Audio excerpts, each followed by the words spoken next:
Hey, David, how's it going? It's going well. Good to see you, Martha. Yeah, well, you and I have known each other for, I want to say centuries, maybe not that long, but we've lived a lot of different lives on different coasts. And this most recent chapter of yours is quite exciting. You're the Future Effects Correspondent for Marketplace Radio and American Public Media. Give us a feel for what that is. I'm trying to atone for my past sins, Martha. You've been present for some of the sins.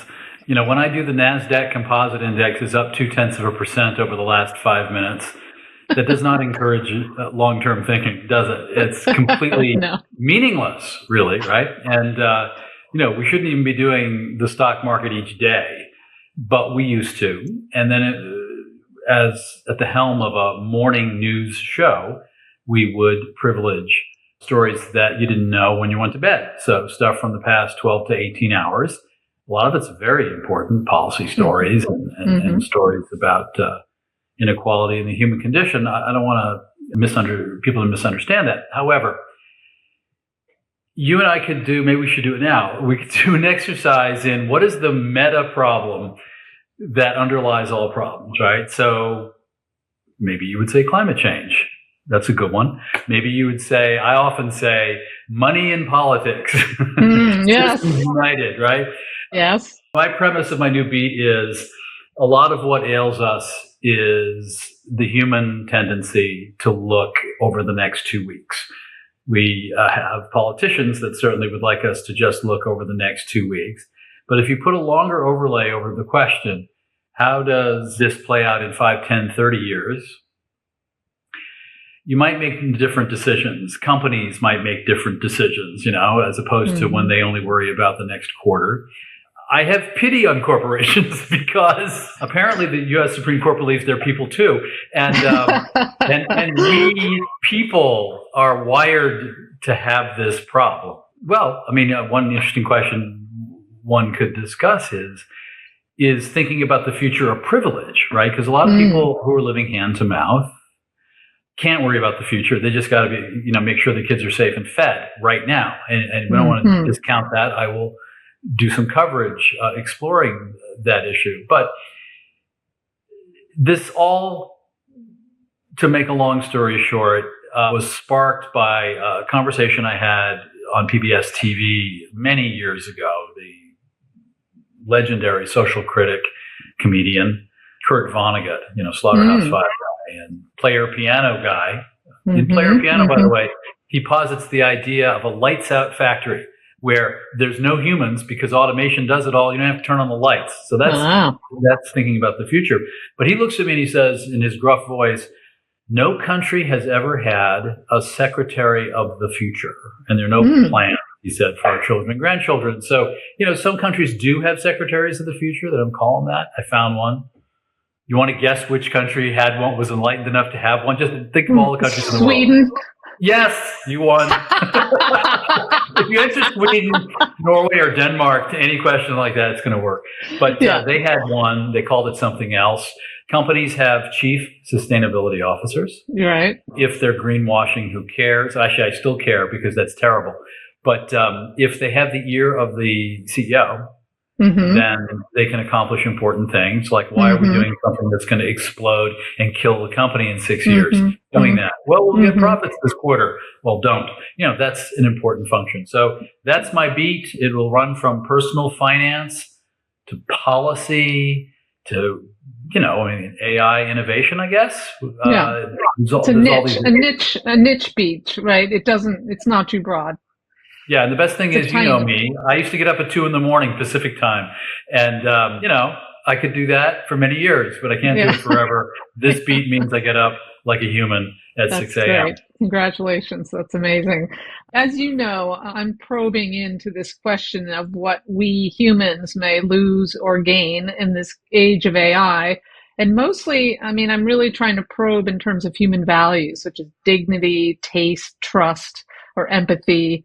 And when it comes to AI, of course, one huge fear is job loss.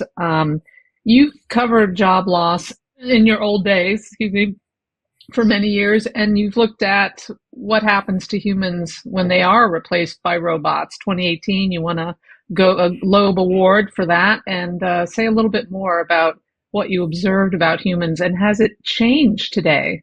Would you say it's changed the effects of that job loss by robots? Yeah, I mean, in 2012, I did the first part of this. I did it again 5 years later. The first thing was called Robots Ate My Job. Then I did Robot Proof Jobs. We didn't call it AI then, even though AI existed. We called it algorithms. We called it automation. The robots part of this. It's in many levels, it's one and the same, just intergalactically more complex when you involve machines that are getting close to thinking, right? But what economists said then in 2012, what they're saying now is quite similar. David, don't worry your pretty little head. These are productivity enhancements, and we'll all be, Martha, you'll be able to do 7 of these podcasts a day with all these new productivity tools and agents, AI agents helping you.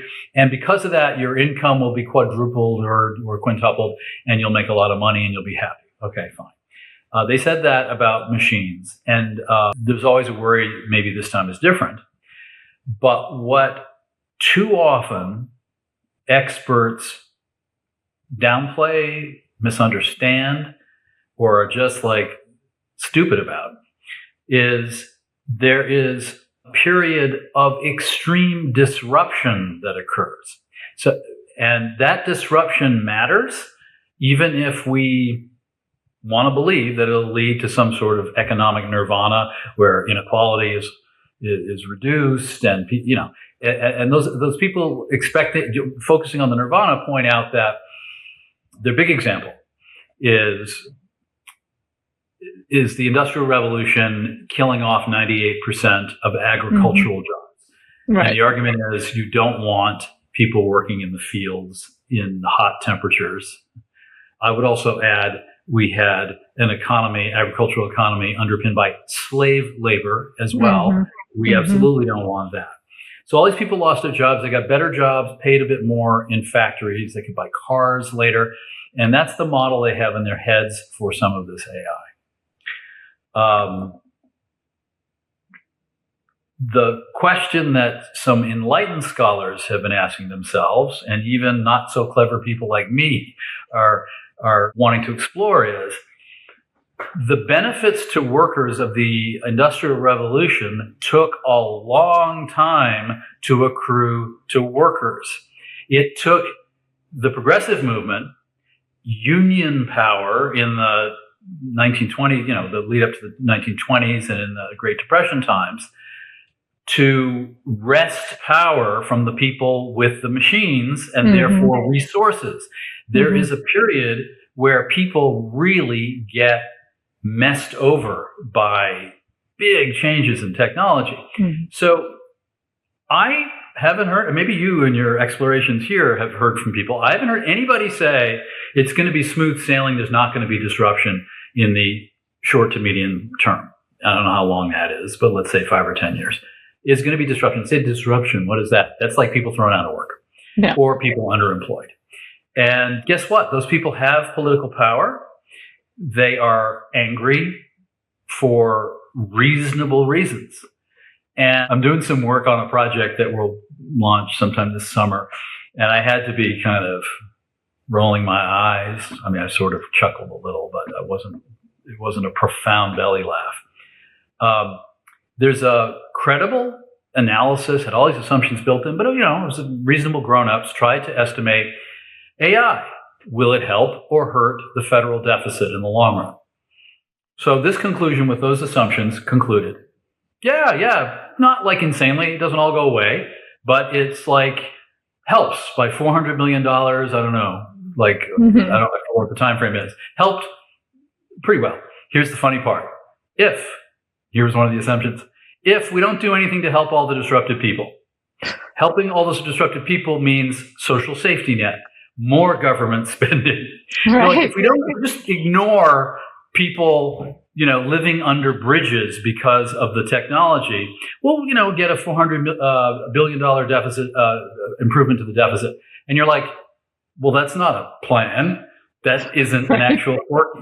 That's not going to get us to, we have to worry about those people. And, I will also tell you a counter story. I was digging around for someone to talk to, many people to talk to, who've already lost their job due to AI. And maybe you've talked about some of this. A lot of times they just say AI and do layoffs. It has nothing to do with Right. AI. Right. It's like, AI washing or something. And the investors are all happy. But all right. So then I found the perfect person. He had written some pieces on Medium, super reflective and wise seeming, and had worked for a consumer level digital company and was swept up in the AI downsizing of less than a year ago in Denver. And I was like, I got to talk to this guy because he's got a lot to say. He's angry, and look what happened to him. But I did a little research more, read down in his more recent Medium pieces. He got a great new job in AI, and he's happy. and so there's all these mainstream economists who would go, aha, see, Brancaccio, stop worrying your pretty little head. I will always worry my pretty little head about these issues.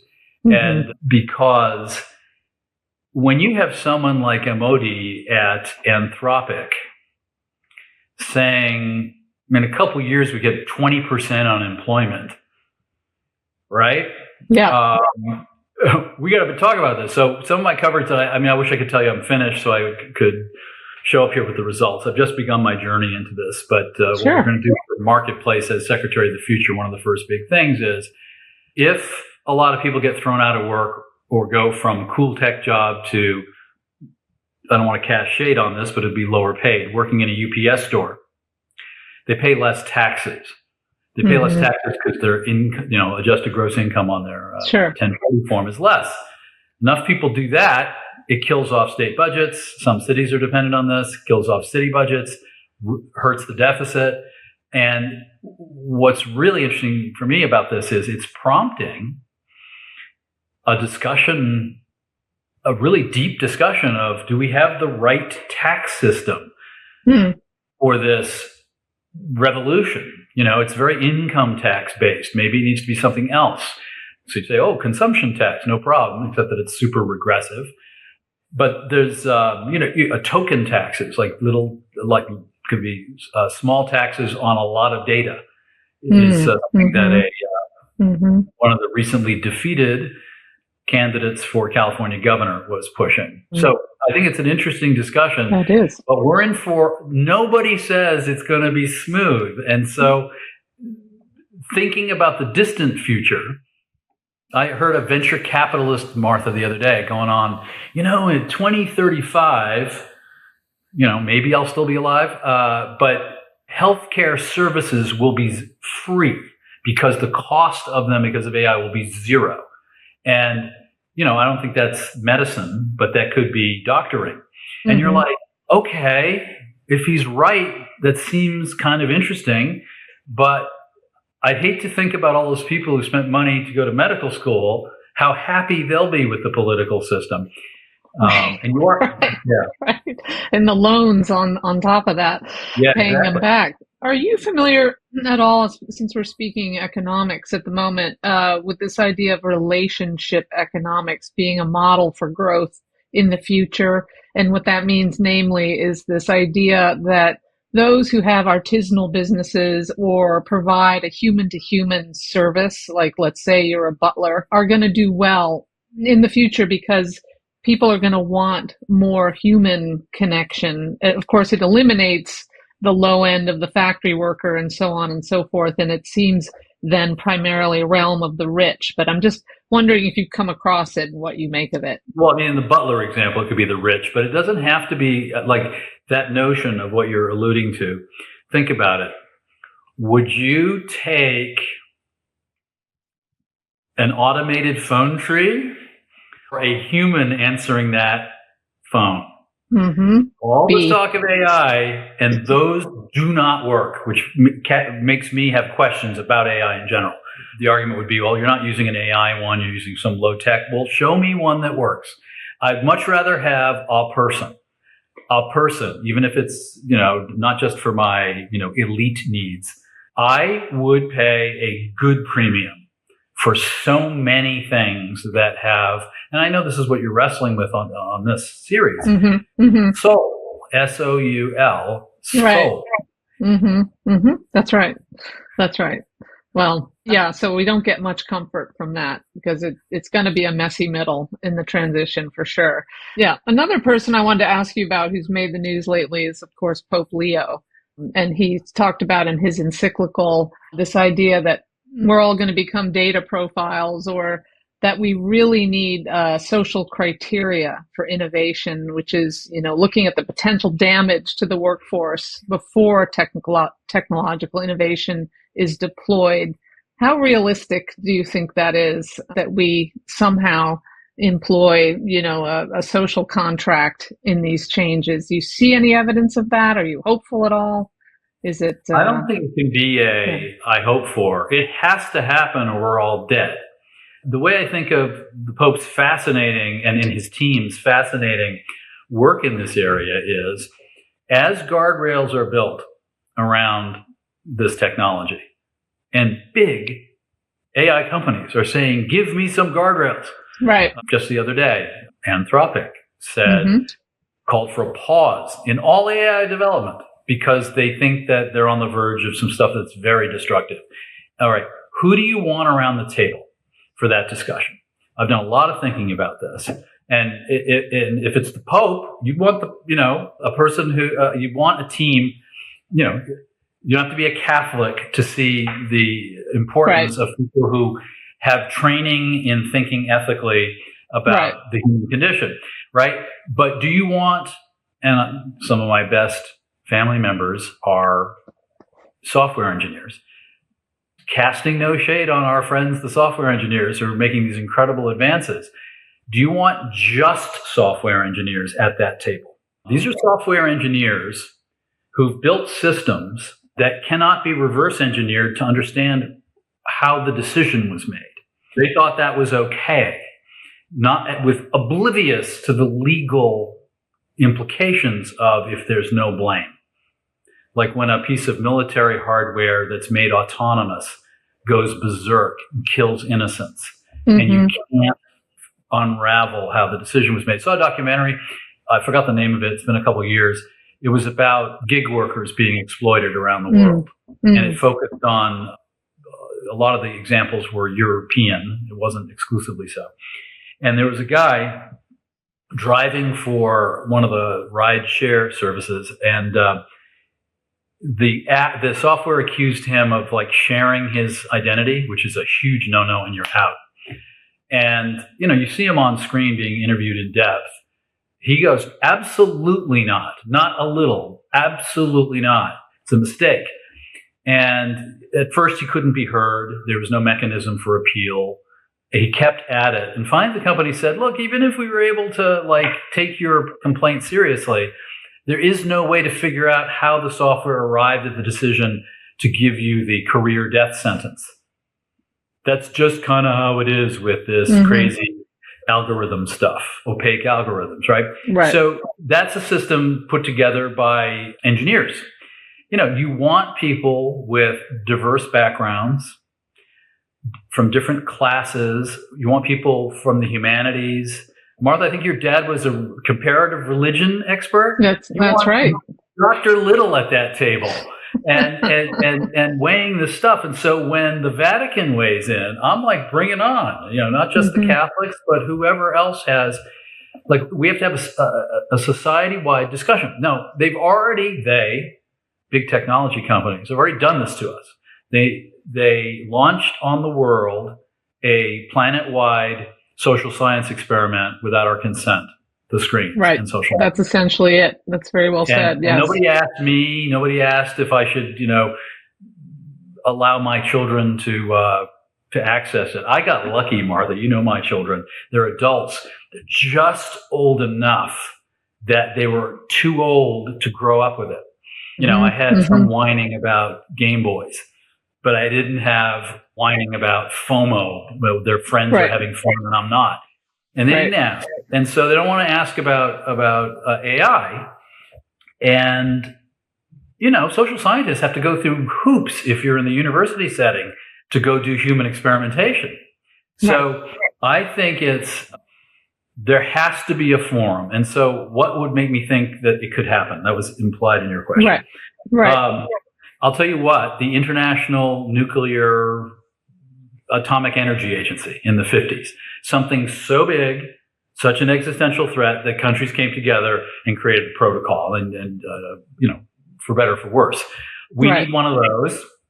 And I think there's going to be something bad that happens that may force the issue. Let's hope it's not like the big bad. It's something medium bad. I don't want anything bad to happen, but that's the model. The current administration is interesting. They're not taking the initiative here and have been generally hands off. But Steve Bannon has said out loud that right up there with, in his view, immigration is AI in terms of threat to American workers. Brancaccio would say immigration is, I don't agree with Steve Bannon on the immigration part of it, but he sees the power of the issue, and that at the moment it's still sort of bubbling below consciousness in the wider culture. Right. They don't quite believe, that people don't believe that it's moving along as quickly as possible. I mean, like, I don't know, a couple of years ago, it's probably 10 years ago, I remember seeing a piece, probably in the New York Times, that said, "Aren't computers stupid? They can't even recognize a cat in a photo. So, like, don't worry about this, stuff." Because you can't even figure out that a round circle with two triangles on top is a cat. And then look where we are now, right? It's like if Google Photos has an adult picture of me, it figures out what I look like as a baby in the family archive program. Right. And I just had a show where, Google's creating ads. If you just give it a purse, it'll do top to bottom ad without any human involved in the loop. Really? And yeah, you can just give it a purse and it'll crank out something to sell that purse. So, for small businesses, it's not such a bad thing. But no. I mean, so a lot of these things are tools, and imagine, what feeding in the human genome, what some of this technology will be able to. We could make a cat out of you with your DNA. We could probably, construct something, a cat-like animated object. Exactly. The biohacking. But there's some work that we as individuals, I think, have to do. And I'm not very evolved, as you know. And I'm not, I have to be a much better person about some of this stuff. But even if AI develops in a way that is generally accruing benefits to people, a big if, are we up for using the time that accrues wisely? So if I don't have to do the crummy versions of my job or the crummy versions of tax prep and what are the other awful things that I have to do in a given month? Right. If I'm just staring glassy-eyed, swiping through screens, that's not a great social benefit. No. And as you know, I'm married to a poet, Mary Brancaccio, who thinks a lot about creativity and she's also a longtime high school teacher. If you don't have to put energy into acquiring a skill, your brain rots.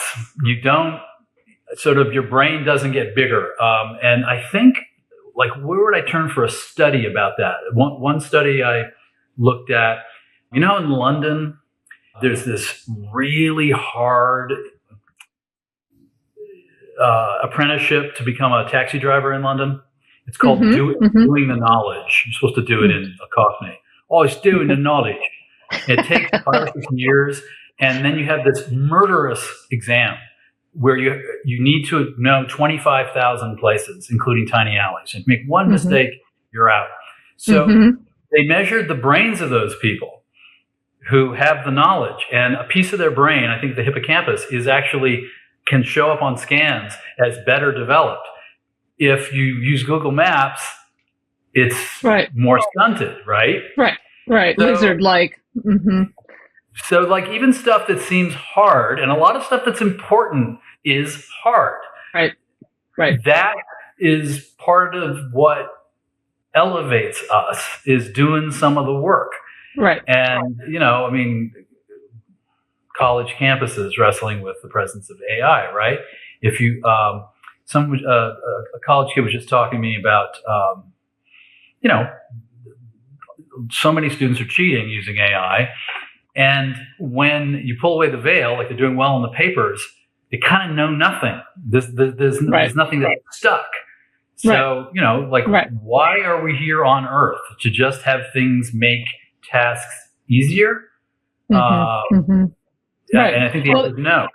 Yeah, it gets to the whole purpose question, and I guess that is why if work goes away, what does that leave in its wake, in terms of us? And I actually just wrote a little post on Substack about this because, AI has saved me time. I'm not having to do all the administrivia that we all must do all the time. So what do I do with that time? And I think the worry for me is that we spend so much time on social media, now on AI. We're, cooing to Claude in our closets because it's so great and helps us out so much. But shouldn't the pressure, the burden be on us to connect with other human beings? Because if I think studies are now showing that creative collaboration is a messy business, AI is a probabilistic venture, right? It takes out the guesswork, supposedly. And what we want is the mess when we're creating. And so to do that, you're going to do that with humans. And it's not just talking at humans, it's having real engaged conversations with whatever work it is that you want to do. So that's kind of my line about an answer to sitting there staring at screens when you have nothing else to do. It's like, get out from behind them. Build on your point, right? I mean, there's that work, and I hate to mention him because he's so mentioned so often, but Robert Putnam and the idea of social capital. I mean, he's a couple generations earlier, but there's a very moving movie about Join or Die that has Putnam in it, and he's fine. But when you see the examples of the life-changing ability of signing up for some kind of group where you're in person with people, and obviously the move in society is away from that. There's all this loneliness, there's kind of this enforced isolation. My kids, unfortunately, were the right age to go to college when there'd be 6 people sitting around in a social group, everybody on their screens not talking. Right. I mean, that's not like hearsay. It's like first-hand stories that I've heard. And, if we are, if AI frees us up to just be consumers and browse Etsy and Amazon, is that a life well lived? And it's like and where are those discussions happening? I haven't reported this yet, but I've started a file a couple of weeks ago. Remember washers and dryers were going to do all this for us for the American quote housewife? Yes. And they were going to live in this nirvana because the drudgery of household work was going to be reduced by the technology. So the technology works pretty well, but did it make people live fully realized lives in the suburbs? There was all this alienation. We've got to talk about this stuff. And then, on this issue, Martha, of creativity that I know you're spending a lot of time poking at in this series. I'm not a super expert, but, what does art do for me? Art driven by humans, you find people, you see the world in a new way, but often artists predict the future. I mean, there's many different versions of the future, and among all the things that artists have seen will be stuff that does come true in the fullness of time. And by definition, a lot of AI is not going to be able to take that step of, it's so fed by what has happened already. But the insight that artists have, a Hieronymus Bosch painting from hundreds and hundreds of years ago, depicting what it looked like in climate-fed urban firestorms. Like there's a painting of Pasadena, right. that Bosch did in Europe centuries ago, right? Is our algorithms going to do that for us? Right. No, look, right. For the music that's playing in CVS stores when you're shopping, that schmaltz, AI is going to like put all those people out of business, right? They're gone. It's just, I hear some of it now, but for the transformative stuff, it doesn't replace it, I don't believe. Even if you get to the point of singularity and software improving itself, I think a lot of it is an illusion of creativity, and it's it is hard. It is hard for people in the middle with middle abilities, because it's gonna really lambaste people with middle level skills. And I don't say that with a sense of judgment. A lot of people are caring for an elderly relative, or there's a person with disability in the family, or are struggling with myriad challenges. And a society built around you have to be at the top 1% of your abilities for anything is completely unreasonable to ask of people. It can't be done. People have so many, loads of people with equal potential ability wouldn't be able to survive in that situation. And we're headed for a system that will go right after, that is targeting that sort of people who haven't attained the top tier of ability in a particular field. And I know I posed this to you in another framework, but if, and this is a tough one to answer, but if there's a choice you could ask everyone to make at this point that would perhaps make the future a little bit easier, is there something on a human level that you might urge people to do, or is that too tough to think about? And does it revolve around creativity, perhaps? Well, that's interesting. Like, what do you have control over? I still see it as more of a policy issue, and people can have a role in policy. You're not going to ask everybody to craft the policy, but to understand that often the political system is trying to distract you to the things that will matter less to you moving forward. And this issue, it's moving so fast that